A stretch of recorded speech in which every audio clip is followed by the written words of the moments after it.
காலையில் எழுந்ததும் அந்த குரு பெருமான் ஞானானந்தர் இருக்கிறாரே, அவர் பெருமையை சொல்லுவதற்கு எனக்கு யோக்கியதை போதாது. ஞானானந்தா என்று சொல்லுகிறவர்கள் வாழ்க்கையிலே மறுமலர்ச்சி உண்டாகும். எழுந்ததும் ஞானானந்தா என்று ஒருமுறை கூறுங்கள். உணவை எடுக்கும் பொழுது ஞானானந்தா என்று ஒருமுறை சாப்பிடுங்கள். படுக்கும் பொழுது ஞானானந்தா என்று கூறி படுங்கள். உங்கள் வாழ்க்கை மலரும், செம்மையடையும். நான் பிரச்சாரத்திற்கு வரவில்லை, சத்தியத்தை கூற வந்திருக்கிறேன். ஞானிகளுக்கெல்லாம் ஞானியவர். நீங்கள் எல்லாம் வணங்குகின்ற சத்திய சாய்பாபா இருக்கிறாரே, அவரே தபோவனம் வந்து குருநாதனை வணங்கி பிரசாதம் பெற்று சென்றார். அன்று நான் இருந்தேன். ஷீரடி சாய்பாபா குழந்தையாக இருக்கும் பொழுதே நம் குரு பெருமான் பார்த்திருக்கிறேன் என்று சொன்னார். ராமலிங்க வல்லாளரை பார்த்தவர். ராமகிருஷ்ண பரமஹம்சர் 12 வயதிலே தீட்சை பெறும் பொழுது நான் அருகில் இருந்தேன் என்று கூறியிருக்கிறார். கபீர்தாஸை கண்டதாக சொல்லியிருக்கிறார். ஞானிகள் பொய் பேச மாட்டார்கள், மகான்கள் பொய் பேச மாட்டார்கள். அருள் என்று ஒன்று உலகத்திலே உண்டென்றால் அது ஞானானந்தத்தின் வடிவம். ஒரு சில ஆண்டுகளுக்கு முன்னால் உங்களுக்கெல்லாம் தெரிந்திருக்கும் திருமதி தேவகி கிருஷ்ணன் அவர்கள் தபோவனம் வந்தார்கள். பல நாட்கள் குருநாதனோடு தங்கினார்கள். அப்பொழுது குருநாதரை அந்த அம்மையார் மலேயாவுக்கு சுவாமி வர வேண்டும் என்று அழைத்தார். மலேயாவிலே தங்கள் திருவடி பட வேண்டும் என்று வேண்டினார். சுவாமி என்ன சொன்னார் தெரியுமா? நான் ஏற்கனவே மலேயாவில் இருந்திருக்கிறேன், மறுபடியும் வர வேண்டுமா என்று இரித்தார். பிறகு மலேயா மக்களுக்கு அருள் வாக்கு கொடுத்து டேப் செய்து கொள்ள சொன்னார். இன்று அவர் சத்தத்தை கேட்க முடியாது, ஆனால் அந்த டேப்பிலே அவர் சத்தம் பதிக்கப்பட்டிருக்கிறது. மலேயாவில் நாம் வரும் காலம் உண்டு, வருவோம் என்று சொன்னார். அவர் வருமுடிகிறதோ இல்லையோ, அவருடைய அருள் வந்து கொண்டே இருக்கிறது மலேயாவுக்கு. நீங்கள் எல்லாம் பெரும் பாக்கியசாலிகள், புண்ணியசாலிகள். காரணம், அந்த பெருமகான் இந்த மலேயா நாட்டிலே பல நூறாண்டுகள் இருந்திருக்கிறார். பர்மாவிலிருந்து இங்கு வந்து, இப்பொழுது சொல்லுகிறீர்களே மொட்டு கேவ்சோ என்றோ சொல்லுகிறீர்களே, அந்த குகையிலே பிற்புறத்திலே பெரும் மலை ஒன்று இருக்கிறதாம். அந்த மலையின் குகையிலே வெகு நாட்கள் சுவாமி இருந்திருக்கிறார். பிறகு கால்நடையாக இங்கிருந்து பினாங்கு, சிங்கப்பூர் என்று சொல்லி தண்ணீர் மீதே நடந்து இலங்கை சென்று கதிர்காமத்திலே பல நாட்கள், பல ஆண்டுகள் இருந்து அங்கே 3 சீடர்களை தயார் செய்தார்.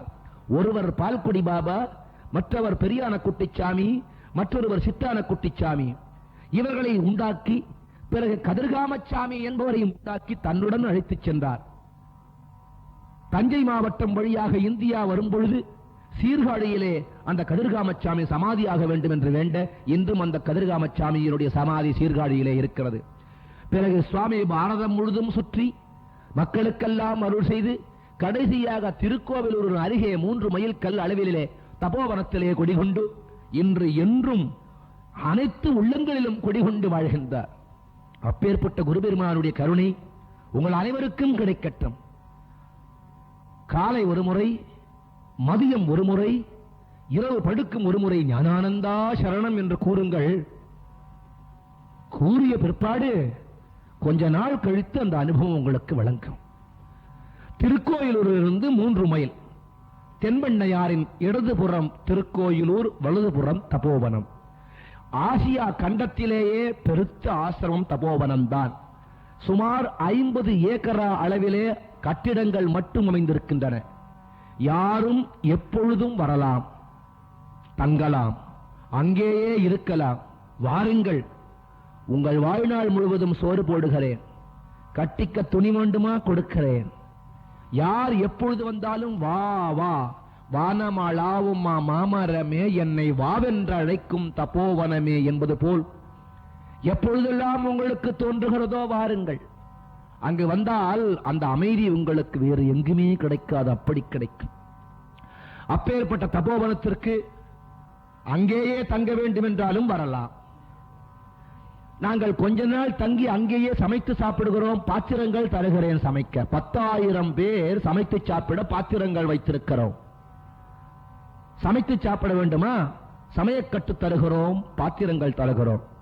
இல்லை, ஆசிரமத்து சாப்பாட்டையே சாப்பிட்டுக் கொண்டு இருக்கிறோமா? வாருங்கள், இருக்க அறை தருகிறோம். பக்தியை எதிர்பார்க்கிறோம், நம்பிக்கையை எதிர்பார்க்கிறோம். தொண்டு செய்வதுதான் இந்த ஆசிரமத்தின் பெருந்தொண்டு. ஆகையினாலே இங்கிருந்து கொலம்போ வந்து, கொலம்போவில் இருந்து திருச்சி வந்தால் திருச்சியிலிருந்து 80 மைல்கள் அளவிலே இருக்கிறது. திருச்சியிலிருந்து திருவண்ணாமலைக்கு செல்லும் பஸ்ஸை பிடித்தால் தபோவனம் வாசலிலே நிற்கும். இல்லை சென்னை வந்தால் ரயில் மார்க்கமாக வந்தால் விழுப்புரம் வந்து அங்கிருந்து திருக்கோயிலூர் ரயிலை பிடித்து வர வேண்டும். நீங்கள் வருவதற்கு முன்னால் தபோவனத்திற்கு அடியேன் பெயரை இலக்கமிட்டு ஒரு கடிதம் எழுதிவிட்டால் உங்களை அங்கு வந்தவுடனே வரவேற்க ஆட்கள் தயாராக இருப்பார்கள்.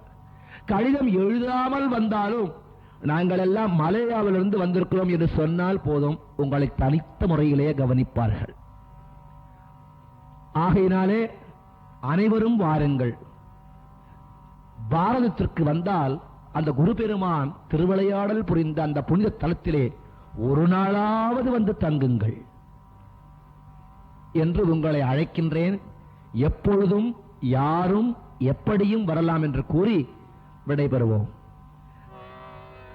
ஞானானந்தா நமோஸ்துதே, ஞான பண்டிதா நமோஸ்துதே, ஞான சத்குரு நமோஸ்துதே, ஞானானந்தா நமோஸ்துதே, அத்புத சரிதா நமோஸ்துதே, ஆனந்த ரூபா நமோஸ்துதே, இன்ப பொருளே நமோஸ்துதே, ஈசனும் நீயே நமோஸ்துதே, உம்பர்கள் தருவே நமோஸ்துதே, ஊமை கருள் செய்தவா நமோஸ்துதே, எங்கள் தெய்வமே நமோஸ்துதே, ஏழை கிளியாய் நமோஸ்துதே, ஐங்கர பிரியனே நமோஸ்துதே, ஐயம் தீர்ப்பாய் நமோஸ்துதே, ஒப்பிலமணியே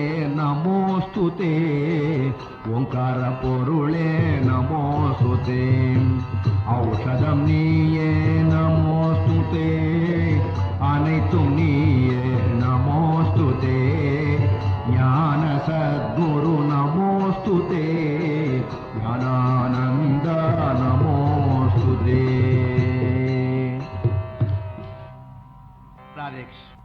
நவநீத சோராய நந்தாதி கோப கோரக்கிணே கோபிகா வல்லபாய, நாரத முனீந்திர நூதன மதேயாயதே, நாராயணானந்த தீர்த்தங்குரவே, ஜய மங்களம் நித்ய சுப மங்களம், ஜானகி ஜீவர ஸ்மரணம், நம பார்வதி பதயே, जय पराशक्ति माता की, बोला पुंडलीक वरदे, सद्गुरु ज्ञानानंद मूर्ति की, आंजनेय स्वामी की, समस्त भक्त मंडली की, ब्रह्मैव सत्यम, எல்லாரும் நன்றாய் இருக்க வேண்டும், இதற்கு ஈசன் கணேசன் அருளல் வேண்டும், எல்லோரும் நன்றாயிருக்க வேண்டும், இதற்கு ஈசன் கணேசன் அருளல் வேண்டும். சர்வத்ர ஹரிநாம ஸ்மரணம். ராதேஷ்.